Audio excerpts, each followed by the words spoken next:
So, good evening, guys. Here we are going to start the new chapter sexual reproduction in the flowering plants. So, guys, first of all, we see the introduction. All flowering plants show sexual reproductions. Means they want to show says that the plants which have flowers they show the sexual reproduction. Flowers are objects of aesthetics, ornamental, social, and religious and cultural value. They have always been used as a symbol or conveying important human feelings such as the love, affection, happiness, grief, and mourning, etc. Here, much before the actual flower is seen on the plant, the decision that plant is going to flower has taken place.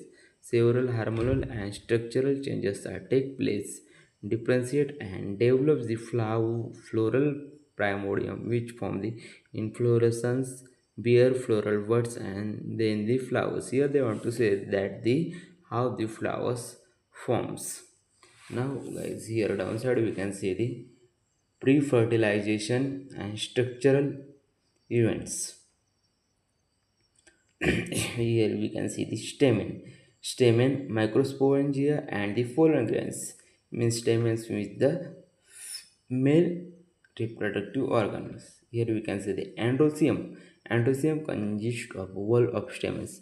Group of stamens forms the androecium, representing the male reproductive organs. Here we can remember the stamen as male reproductive parts, such as the here we can see stamen. Here at stamen, last we can see the men. Men means it is a male, and that's how we can remember it. It's as the male reproductive organ. Here it's also we can remember the androecium. Andro means androgen is a hormones which released by the male. That's how we can remember it. Here downside we can see the a typical stamen has two parts, filament and anthers. Here we can see the filament. Filament is it is a long cylinder, means it is a long stalk like cylinder like um, filament. The proximal end of the filament is attached to the thalamus or the petal of the flower.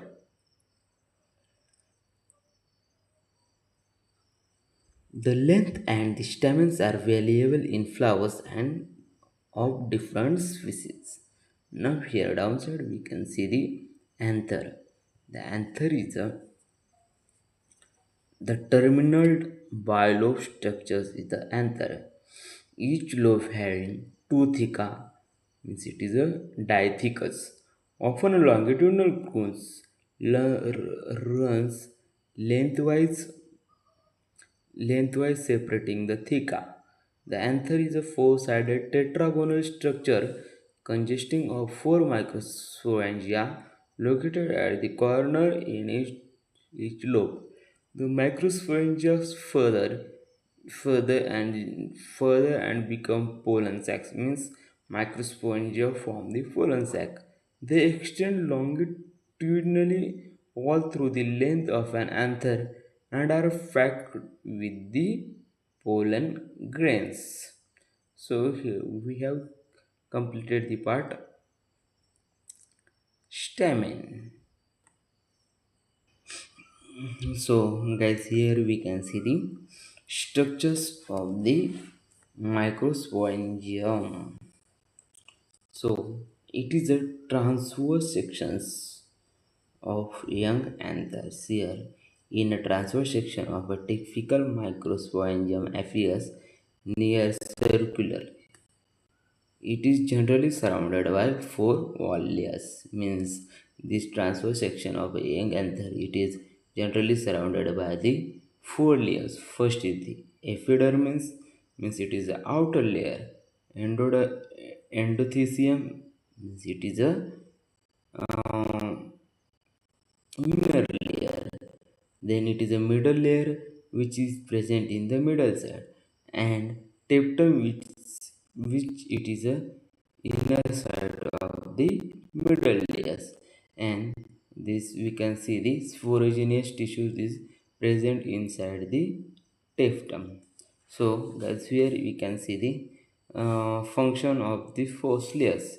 So first of all, here we can see the outer three layers perform the function of protection and helps in digestion of anther and release of the pollen. Means they want to say that the outer three layers such as the epidermis, endothelium and middle layers are functions such as the protection, means it protect the anthers, and it helps, means it helps to digestions and release the pollens. So, and now here we can see the teptum.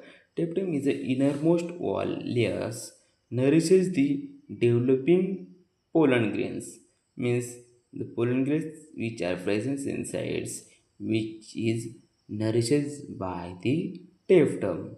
Cells of teptum possess dense cytoplasm and have more than one nucleus. It contains more than one nucleus. Here it is innermost part, it is a sporogenous tissue. Sporogenous tissues are compactly arranged homogeneous cells occupies the center of each microsporangium. So guys, now here we can see the microsporogenesis. Here, microsporogenesis is a process of formation of microspore from the pollen mother cells. Means it is a process of formation of microspore. Microspore formation from the pollen mother cells. As the anther develops, it converts into cell of the sporogenesis tissue, and then it undergoes meiosis to form the microspore tetrad. Each cell of the sporogenous tissue is a potential pollen or the microspore mother cell. The microsphere, as they are formed, are arranged in a cluster of four cells, the microspore tetrad. As the anther matures and dehydrates, the microspore dissociates from each other and develops it into the pollen grains. Now here you can see the pollen grains.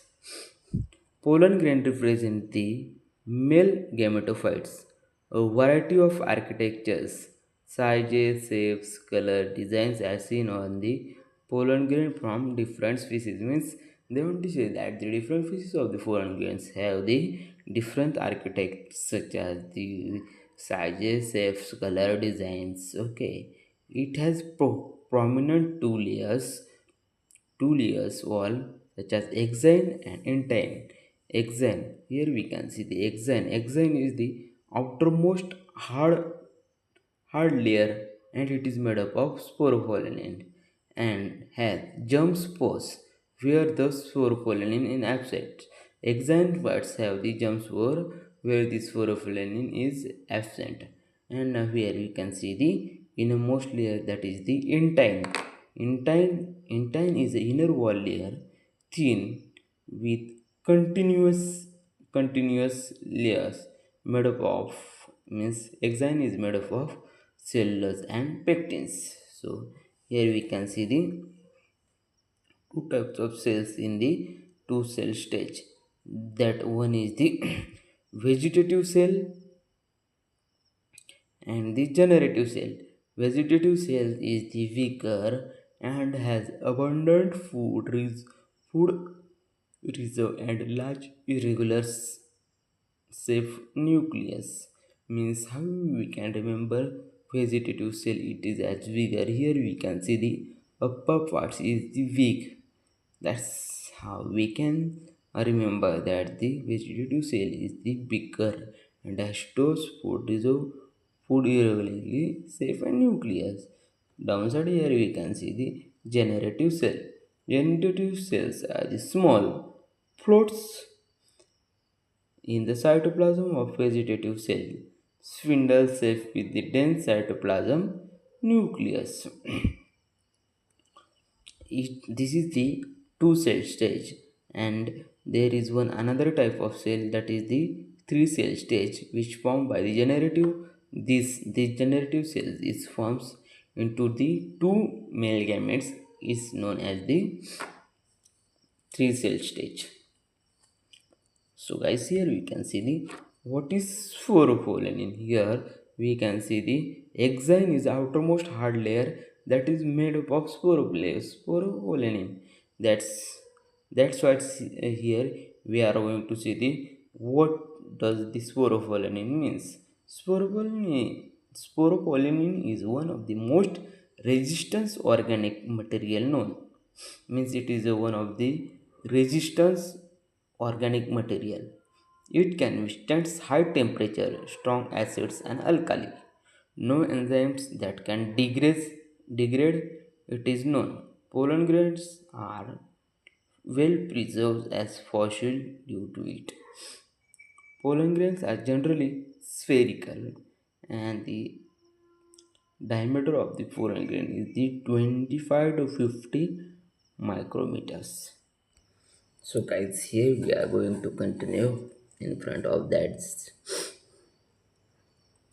In over 60% of the angiosperm, pollen grains are said at the two cell stage. Means they want to say that the 60% of the angiosperm pollen grains are said at the two cell stage.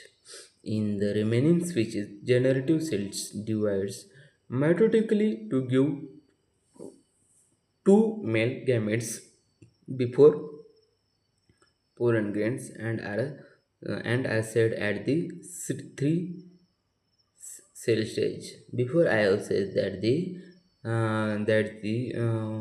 downside we see that the generative cells which converts into the uh, two male gametes and it's from the three cell stage. Pollen grain of many species causes severe allergies such as the chronic respiratory disorder, asthma, bronchitis, parthenium means examples such as the parthenium, carrot grass. Basically, we see this type of grass in the fields.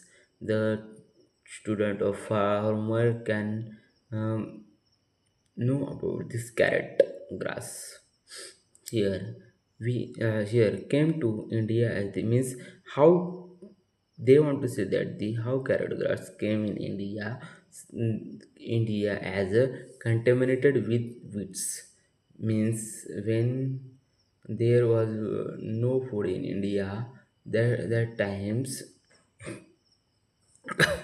outside countries send us wheat, and that carrot gas came in that wheat, and it is became indicates in occurrence, and the it's cause pollen allergy. Pollen grain are rich in nutrients. Pollen tablets and syrup has been claimed to increase the performance of the athletes and racehorses. Here now we are going to see the pollen viability, means how many days the pollen remains. The highly viable dependent to some extent on prevailing temperature and humidity. In some cereals like rice, wheat, pollen grains lose viability within 30 minutes of the release. Here, downside we can see the in some members of Rosaceae, Leguminaceae and Solanaceae, viability can be for month. It is possible to store pollen of a large number of species for a year in liquid nitrogen minus 196 degrees Celsius in pollen bank for crop breeding programs. Here we have see the pollen viability, means how the prevailing, means how ability to, they want to say that the pollen viability such as the ability to germinate on the stigma, means how much time they takes, such as they say that the rice and wheat pollen grains lose viability within the 30 minutes. Means they have viability of 30 minutes. Here we can see the Rogersi leguminous and Solansi 5 have the viability of the 1